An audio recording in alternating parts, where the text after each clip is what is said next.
Assalamualaikum warahmatullahi taala wabarakatuh. A'udzu billahi minasyaitonir rajim. Bismillahirrahmanirrahim.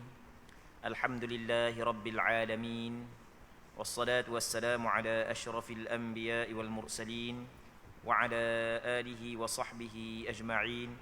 Allahumma rabbi shrah li sadri wa yassir li amri واحلل عقدة من لساني يفقه قولي ولا حول ولا قوة إلا بالله العلي العظيم اللهم انفعنا بما علمتنا وعلمنا ما ينفعنا وعلمنا ما جهلنا وذكرنا ما نسينا اللهم يسر ولا تعسر رب تمم بالخير اللهم افتح علينا فتوح العارفين وفقنا توفيق الصالحين اللهم لا سهل إلا ما جعلته سهلا وأنت تجعل الحزن إذا شئت سهلا اللهم اجعلنا من السعداء المقبولين ولا تجعلنا من الأشقياء المردودين اللهم صل وسلم وبارك على سيدنا محمد وعلى آله وصحبه أجمعين والحمد لله رب العالمين أما بعد إن شاء الله kita sambung semula pengajian kitab Bulughul Maram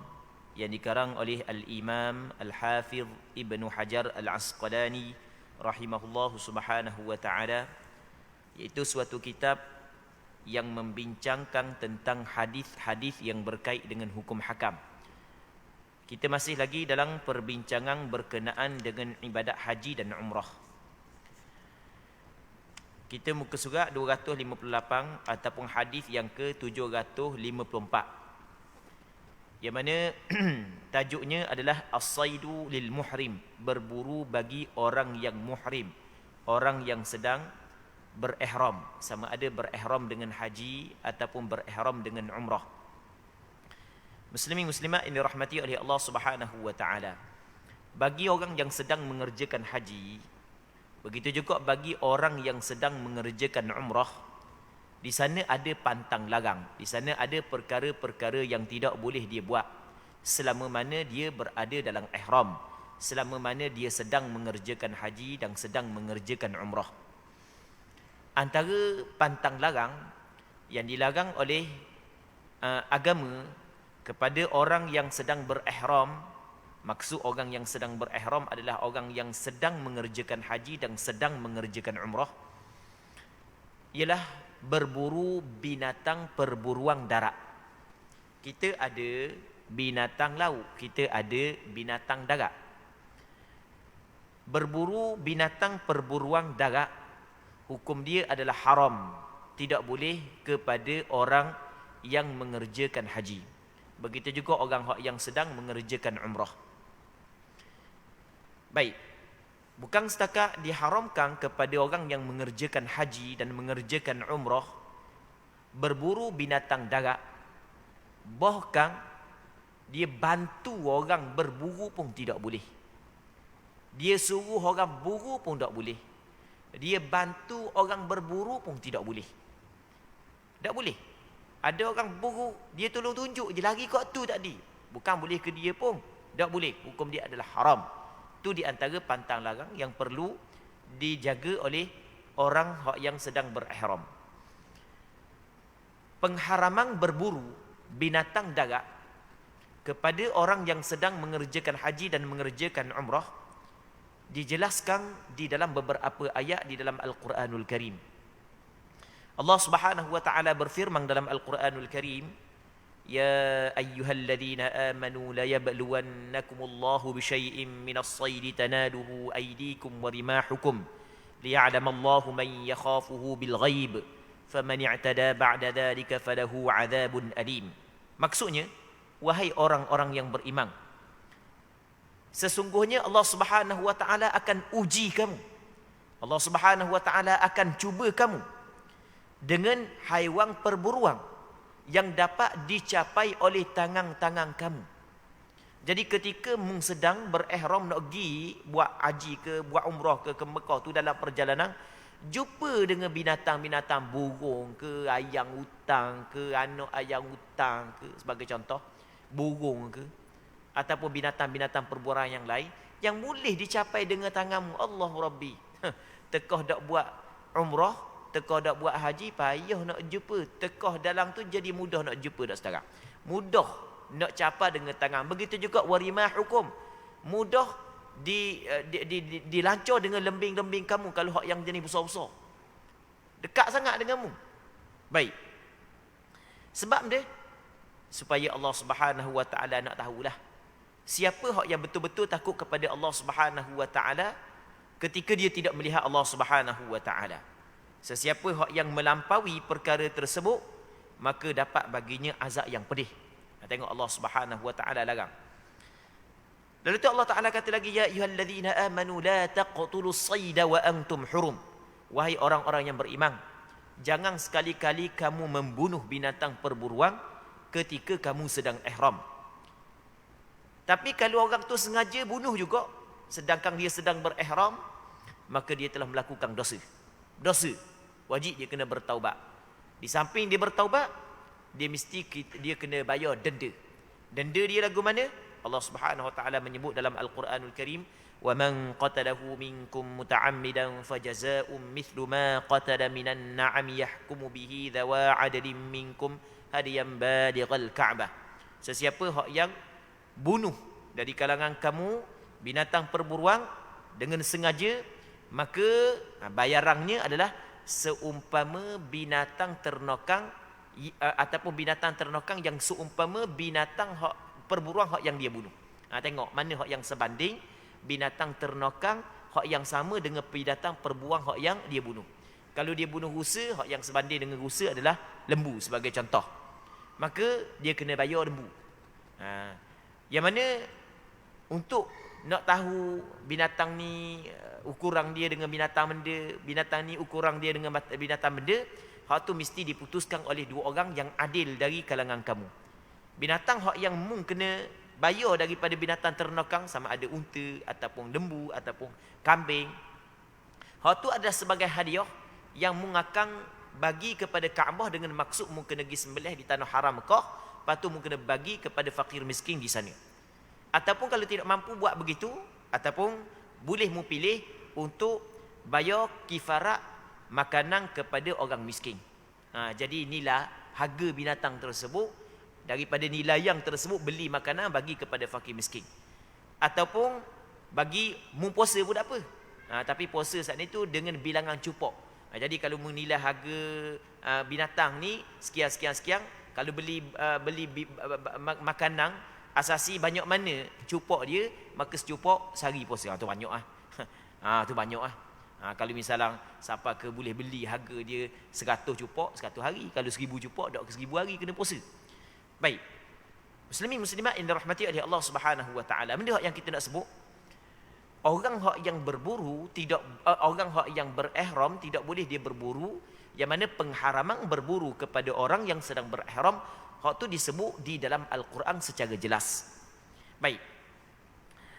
Hadis yang ke-754 daripada kitab Bulughul Maram, kata Imam Ibn Hajar Al-Asqalani rahimahullahu taala, وعن أبي قتادة الأنصاري رضي الله عنه في قصة صيده الحمار الوحشي وهو غير محرم قال فقال رسول الله صلى الله عليه وسلم لأصحابه وكانوا محرمين هل منكم أحد أمره أو أشار إليه بشيء قالوا لا قال فكلوا ما بقي من لحمه متفق عليه. Daripada Abi Qatadah Al-Ansari, seorang sahabat Rasulullah radhiyallahu anhu, menceritakan pengalamannya tentang dia berburu kuda belang, sedangkan ketika itu dia tidak berihram. Jadi Abu Qatadah dia buru, dapat kuda belang seekor. Jadi kuda belang boleh makan. Jadi apabila dapat kuda belang seekor, masa dia buru saat itu dia tidak berihram. Jadi bolehlah dia buru. Tiba-tiba dia nak bagi kepada Rasulullah sallallahu alaihi wasallam dan para sahabat yang lain, sedangkan Rasulullah dan para sahabat yang lain sedang berihram. Maka Nabi sallallahu alaihi wasallam tanya kepada para sahabat, adakah ada seorang di kalangan kamu telah menyuruh supaya dia berburu? Ada tak di kalangan kamu suruh dia berburu? Sebab orang yang sedang mengerjakan ihram bukan setakat tidak boleh dia berburu, haram dia berburu, bahkan suruh orang lain berburu pun tak boleh. Ataupun ada tak di kalangan kamu orang yang tolong tunjuk kepada dia? Rasul tanya.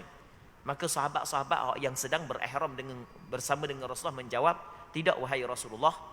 Maka kata Nabi sallallahu alaihi wasallam, fakulu ma baqiya min lahmih, makanlah oleh kamu apa yang berbaki daripada dagingnya.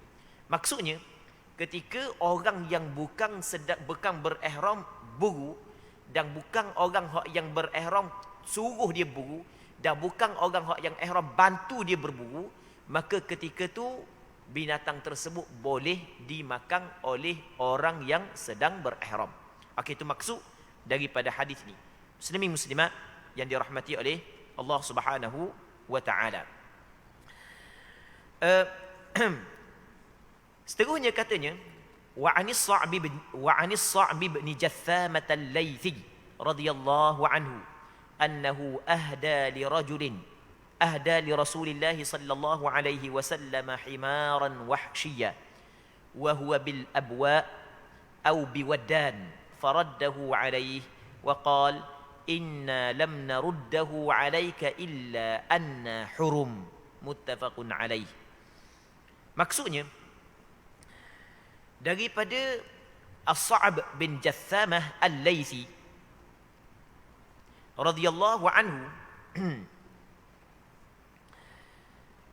telah menceritakan bahawa dia pernah menghadiahkan kepada Rasulullah sallallahu alaihi wasallam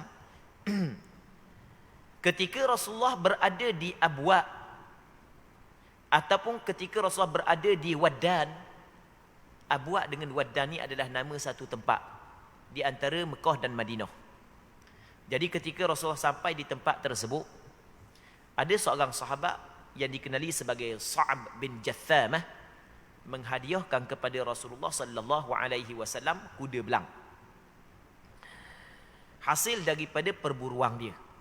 Jadi Sa'b bin Jathamah al-Laythi dia berburu dapat kuda belang.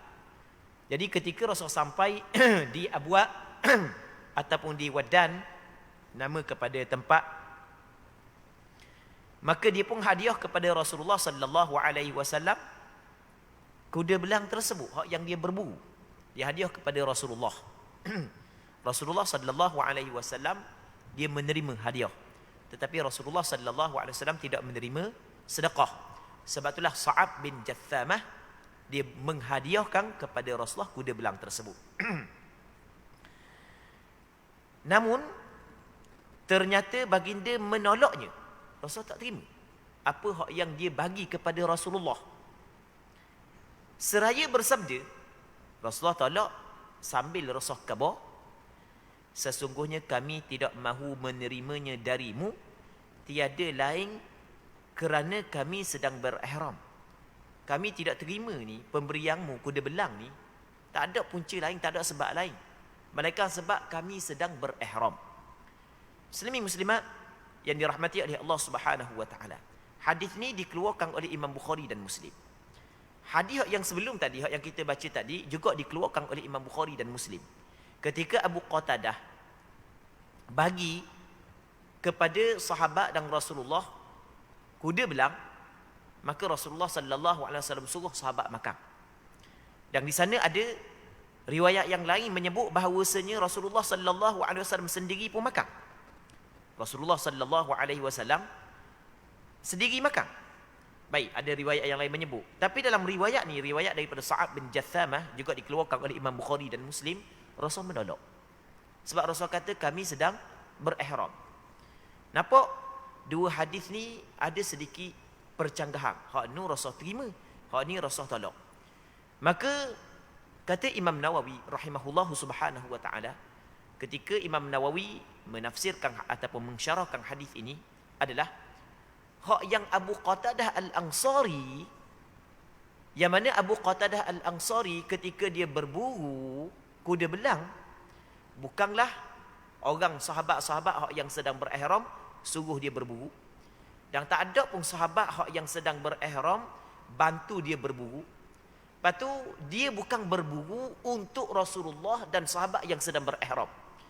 Maka ketika begitu keadaannya, halal bagi orang yang berihram makan daripada binatang tersebut. Manakala Sa'ab bin Jathamah, dia sebenarnya berburu kedebelang untuk Rasulullah. Dia berburu untuk Rasulullah, untuk orang yang sedang berihram. Maka tidak halal orang yang berihram makan daripada hasil perburuan tersebut, kerana orang yang berburu, walaupun dia orang yang halal, tapi dia berburu untuk orang yang sedang berihram. Benda yang kita dapat faham daripada hadis ni, muslimin muslimat yang dirahmati oleh Allah Subhanahu wa taala, daging binatang perburuan darat. Tak kiralah kuda belang ke, rusa ke, kijang ke, ayam ke, burung ke, tak kiralah. Daging binatang perburuan darat ada kala boleh dimakan oleh orang yang berihram, ada kala tidak boleh dimakan oleh orang yang sedang berihram. Okey, bilakah orang yang berihram boleh makan daging binatang tersebut? Yang pertamanya adalah orang yang berburu adalah orang yang tidak berihram. Okey, itu yang pertama. Yang kedua, orang yang berburu, yang bukan berihram saat itu berburu, bukanlah disuruh oleh orang yang berihram. Yang ketiga, orang yang berburu, yang bukan ihram, ketika dia berburu, dia tidak dibantu oleh orang yang sedang berihram. Yang keempat, dia berburu untuk diri dia, bukan dia berburu untuk orang yang sedang berihram. Kadang-kadang kita berburu untuk orang lain. Memang kita nak makan, tapi kita niat juga nak uri ke dia. Sebagai contoh.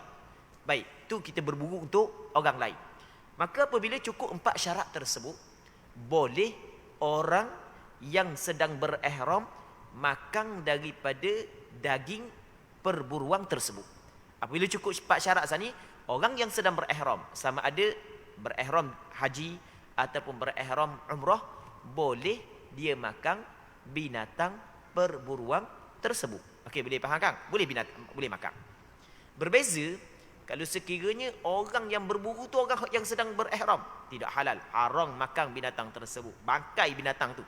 Sebab mung sedang berihram, tiba-tiba mung diburu, dapat binatang, sampai ke bunuh binatang tersebut, tak boleh makan. Yang pertama.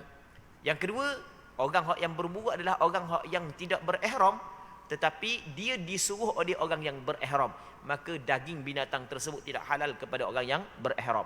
Yang ketiga, orang yang berburu bukan orang yang berihram, tetapi ketika dia berburu, orang yang sedang berihram tolong dia, tolong tunjuk, lari kat mana saat ni? Oh, lari kat nu.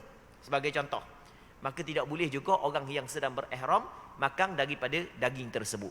Yang keempat, orang yang berburu saat itu tidak disuruh oleh orang yang sedang berihram untuk dia berburu, dan tidak dibantu oleh orang yang sedang berihram, tetapi kosak dia berburu untuk diberikan kepada orang yang sedang berihram. Juga tidak boleh orang yang sedang berihram makan daging binatang tersebut. Muslimin muslimat yang dirahmati oleh Allah Subhanahu wa taala. Okey, kita buat contoh lah, mungkin berlaku di tempat kita. Ini sebagai contoh. Jadi kita buat contoh mudah je. Kan ada sebahagian daripada orang kita, dia ada burung, dia takak burung ruak. Burung tak kira lah. Jadi sebelum nak pergi Mekah ni, nak makan juga burung ruak nak ada 4-5 ekor. Tiba-tiba dah ingat hari nak pergi, baru ingat meleh dah nak makan. Jadi goreng-goreng molek, buat masak molek, buat bekal. Buat bekal. Okey, boleh faham kan? Jadi soalannya, ketika dia berihram, boleh tak dia makan burung ruak tu?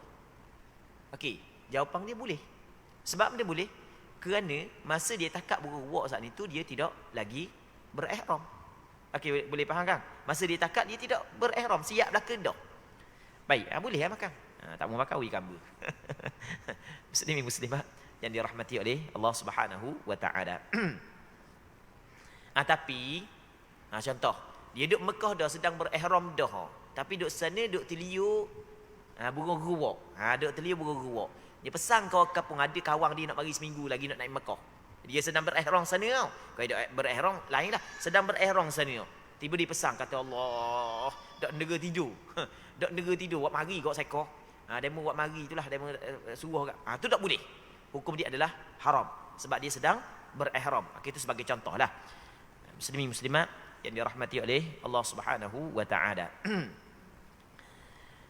Seteguhnya katanya, wa an Aisyah radhiyallahu anha qalat qala Rasulullah sallallahu alaihi wasallam khamsun minad dawabbi kulluhunna fasiq yuqtalna fil hilli wal haram al-ghurabu wal hida'ah wal aqrab wal fa'rah wal kalbul aqur muttafaqun alaih.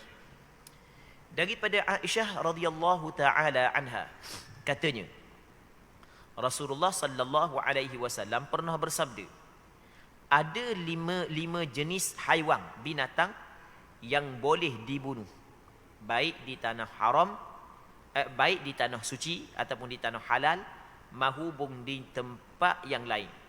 Baik di tanah haram mahupun di tempat lain, ditulis baik di tanah suci, okey, tanah suci Mekah, di tanah haram mahupun di tempat yang lain.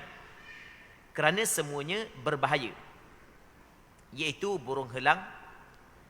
Baik, yang pertamanya burung helang, yang keduanya kalajengking, yang ketiganya burung gagak, yang keempatnya tikus, yang kelimanya anjing gila. Muslimin muslimat yang dirahmati oleh Allah Subhanahu wa taala, ketika kita sedang berihram, ada binatang yang boleh kita bunuh. Bukan semua binatang tidak boleh bunuh. Binatang perburuan hak tu tidak boleh. Tidak boleh binatang perburuan. Baik.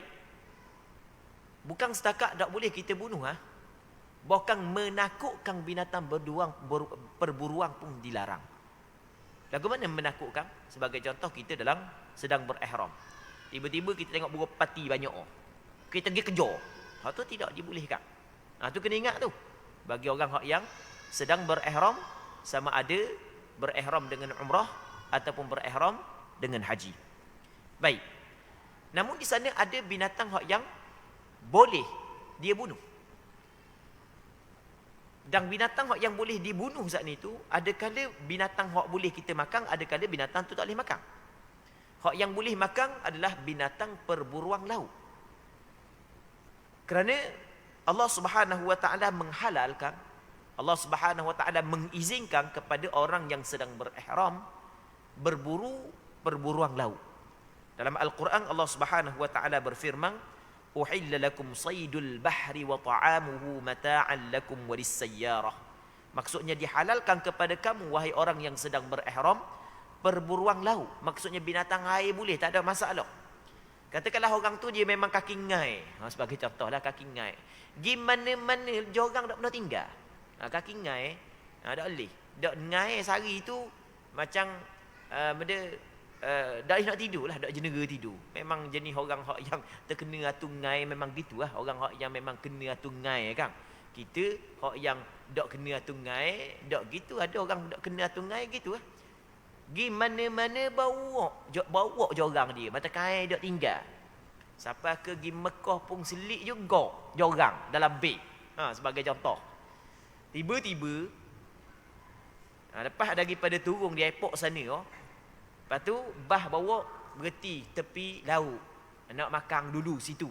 Ni ada biasalah tempat berhenti tu kadang-kadang kawasan yang tepi laut, tempat nak makan sebelum sampai Mekah apa. Jadi dia pun belang-belang makan waktu lalu je orang. Terang ngai. Dia ambil pengalaman ngai di Arab kali. Hak biasa duk ngai tempat kita je. Baik, boleh tak? Hukum dia adalah dibolehkan.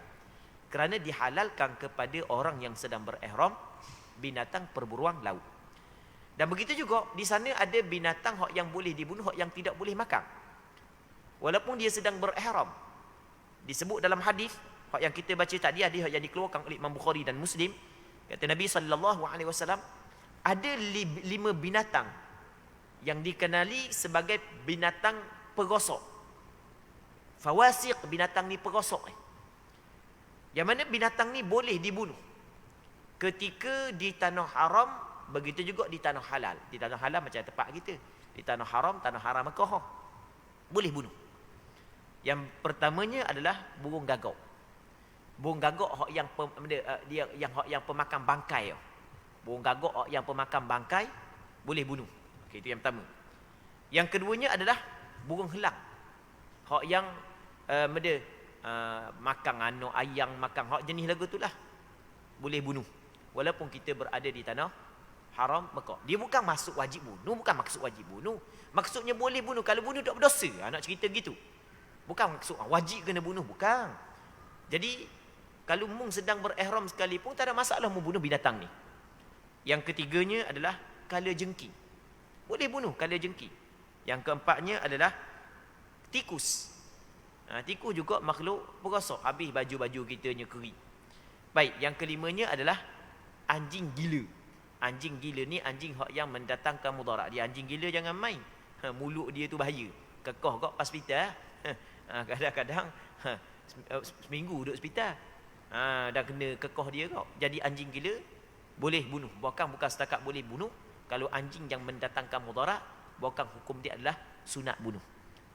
Ulama fiqh ketika membincang tentang hukum bunuh anjing, dia membahagikan anjing kepada 3 kategori. Kategori yang pertama, anjing yang mendatangkan mudarat. Di sana ada anjing yang mendatangkan mudarat. Kekoh orang apa semua sekali kan. Maka anjing yang mendatangkan mudarat sunat bunuh. Bunuh boleh pahala. Sebab untuk menolak mudarat. Tak apalah kalau kita orang tua takut budak-budaknya kekoh.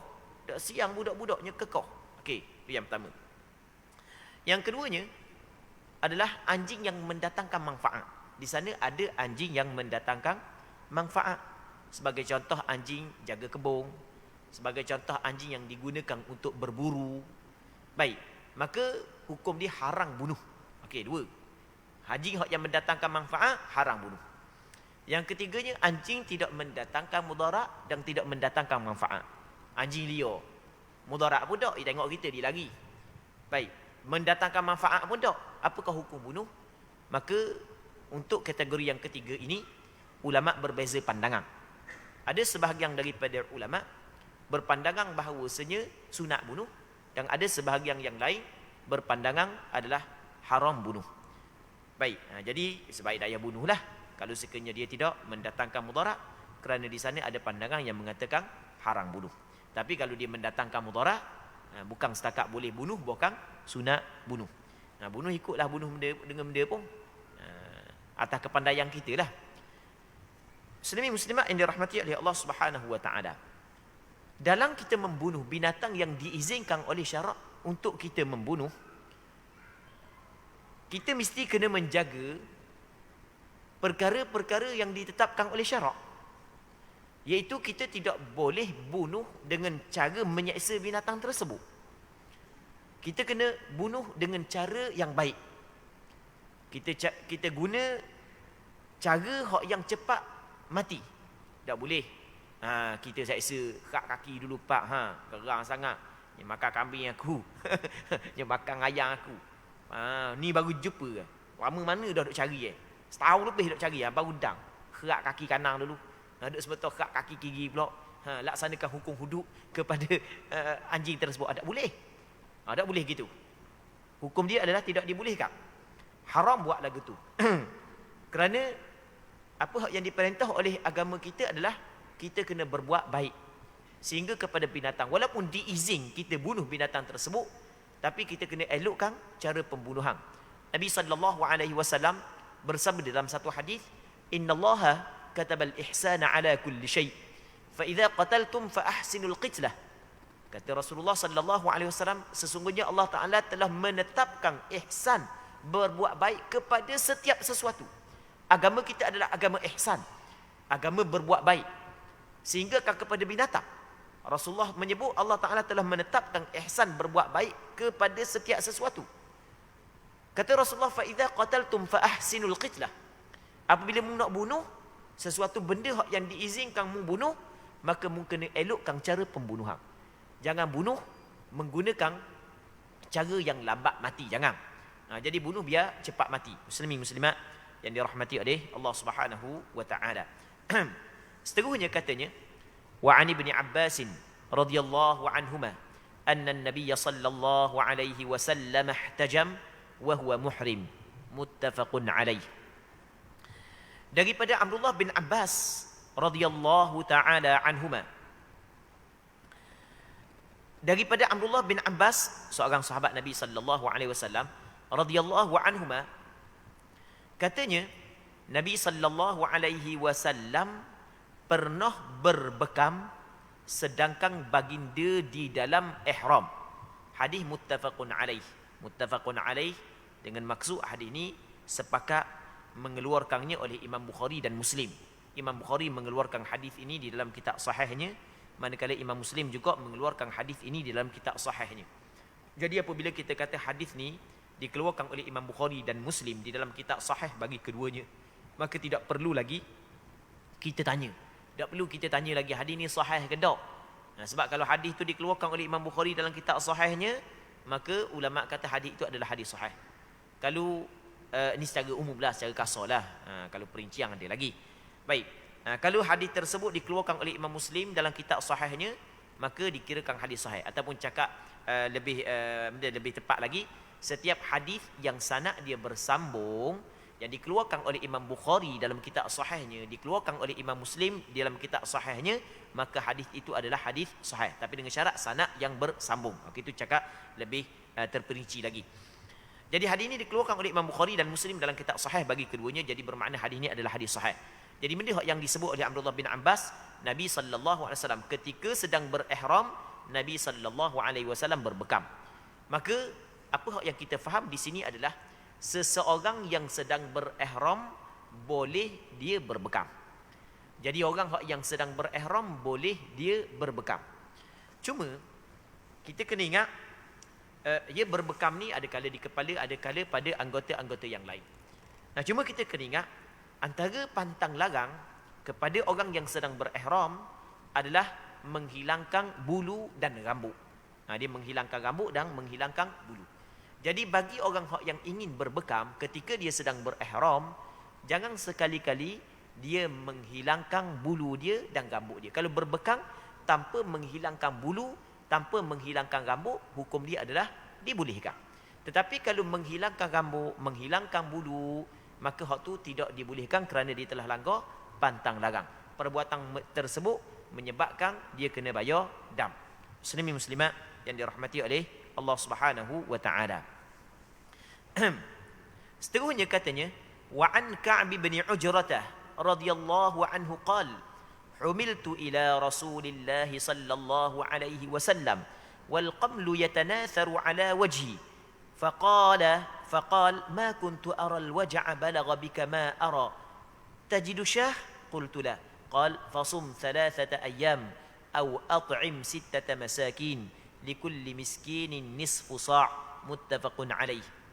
Daripada seorang sahabat Rasulullah nama dia Ka'ab bin Ujrah radhiyallahu anhu telah menceritakan bahawasanya aku dipapah kepada Rasulullah sallallahu alaihi wasallam sedangkan kutu bertaburang di atas mukaku. Allah, banyak sangat kutu di kepala dia. Siapa naik, siapa muka ni. Dia sakit masa tu. Ni pada tahun Hudaibiyah. Pada tahun Hudaibiyah. Jadi ketika ni Ka'ab bin Ujrah berada dalam ihram. Jadi apabila berada dalam ihram, dia tidak boleh cukur kepala, tidak boleh menghilangkan rambut. Itu di antara pantang larang kepada orang yang sedang berihram.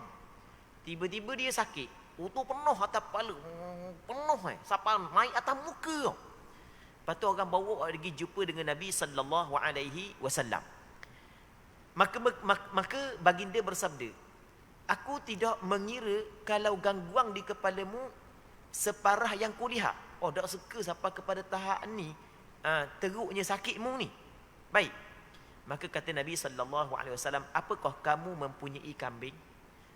Dalam riwayat yang lain, Nabi sallallahu alaihi wasallam menyuruh dia mencukur kepalanya. Baik, Rasulullah suruh dia cukur kepala.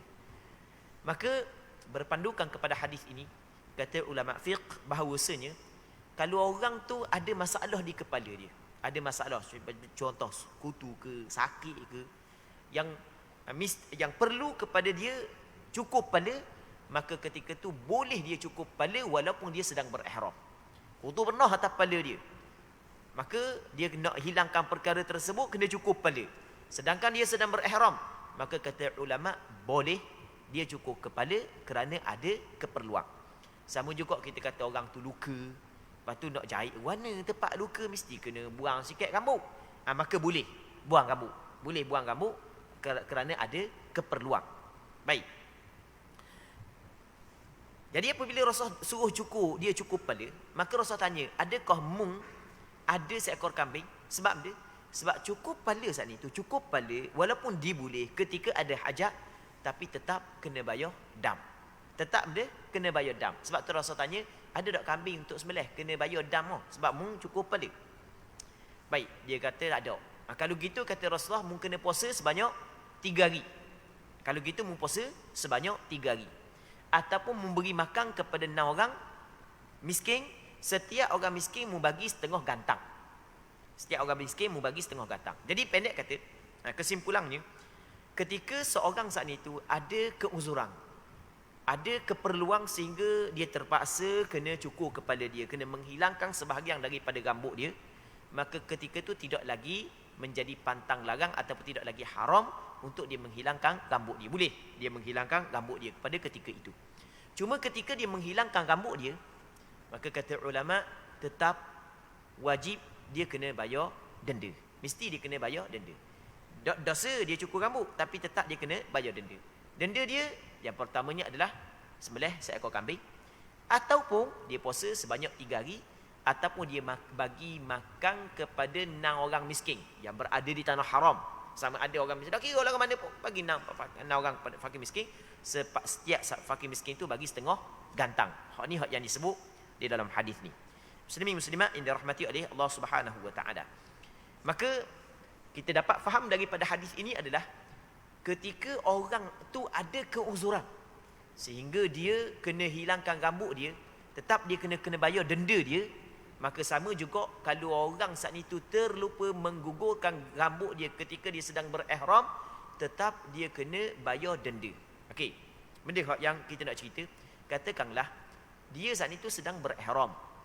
Tiba-tiba dia terlupa bahawa dia sedang berihram, dia pergi cabut bulu hidung dia, cabut bulu tiak dia kan, pakai yang ihram tu kan, tok gitu tangan, oh panjang bulu tiak. Sedang berihram, dak lupa dia sedang berihram, dia lupa dia sedang berihram, dia pun cabut. Habis dua-dua bulu tiak, baru sedar, lah aku sedang berihram. Okey, perbuatan dia tak dosa. Sebab dia buat tanpa dia sedar dia saat itu sedang berihram, dia terlupa. Baik, dah wajib tak dia bayar dam?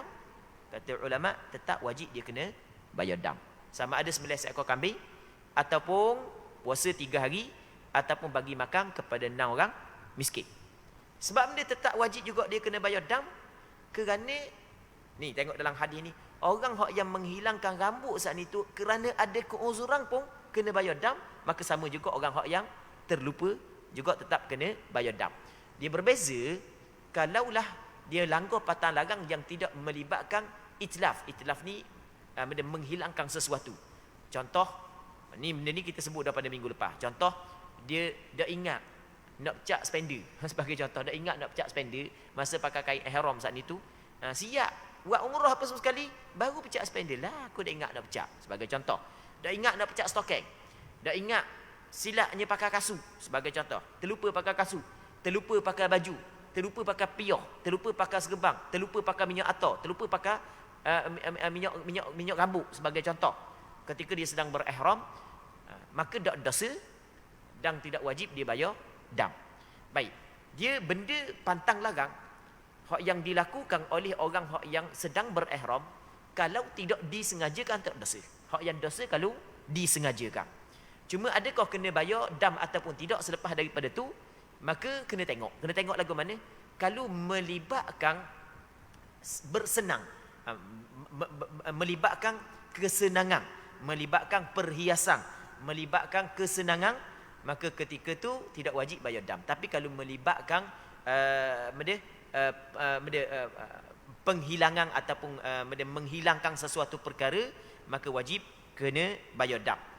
Sehingga Kang Imam Nawawi rahimahullahu subhanahu wa ta'ala menyebut di dalam kitab Al-Majmu'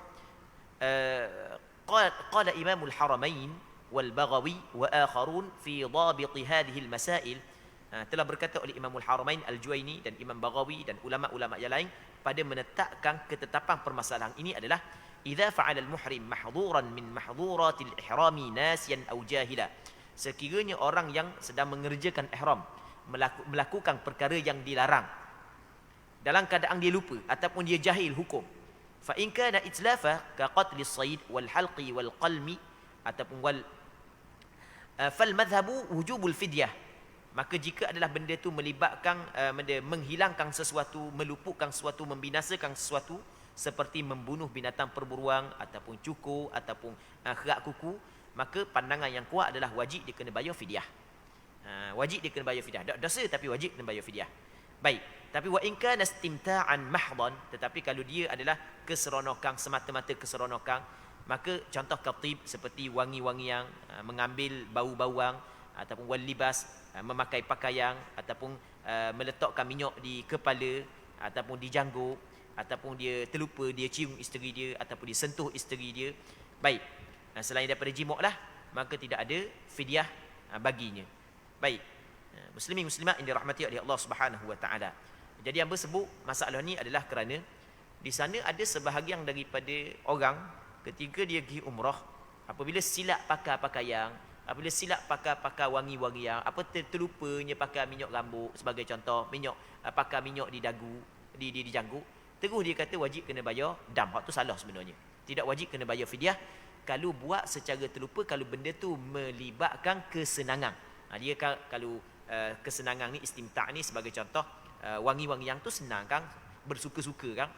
Dia ada pun menghilangkan rambut, menghilangkan kuku tu dipanggil menghilangkan sesuatu. Hak tu mesti kena bayar fidyah. Kita kena bezakan benda hak yang dilarang, hak yang dilakukan secara terlupa, benda hak yang menghilangkan sesuatu dan benda hak yang melibatkan benda kesenangan, bersenang-senang. Kalau benda menghilangkan sesuatu, maka hak tu tetap wajib kena bayar fidyah walaupun dilakukan secara terlupa, tapi tak dosa. Tetapi kalau benda hak yang melibatkan bersenang-senang, maka ketika itu tidak wajib bayar fidyah. Itu kita kena faham. Jadi kalau ada orang kata, kalau kita silap pakai baju ketika kita sedang berihram, kita silap pakai minyak wangi ketika kita sedang berihram, silap ni terlupalah, tak sedar, wajib kena bayar fidyah, hak tu tak betul. Hak tu tak betul, hak tu salah sebenarnya. Baik, muslimin muslimat yang dirahmati oleh Allah Subhanahu wa taala. Jadi untuk malam ni kita berhenti sini dulu. Kita insya-Allah kita sambung pada minggu-minggu akan datang kalau sekiranya dipanjangkan umur. Kita berdoa kepada Allah Subhanahu wa taala agar pengajian kita pada malam yang mulia ini diberkati oleh Allah Subhanahu wa taala, dan semoga sama-sama kita dapat mengambil manfaat daripada apa yang kita bincang. Allah Subhanahu wa taala a'la wa a'lam. Allahumma haqqiqna bittiba'i nabiyyika Muhammadin sallallahu alaihi wasallam zahiran wa batinan. اللهم اجعلنا ممن يستمعون القول فيتبعون أحسنه وصلى الله على سيدنا محمد وعلى آله وصحبه أجمعين والحمد لله رب العالمين.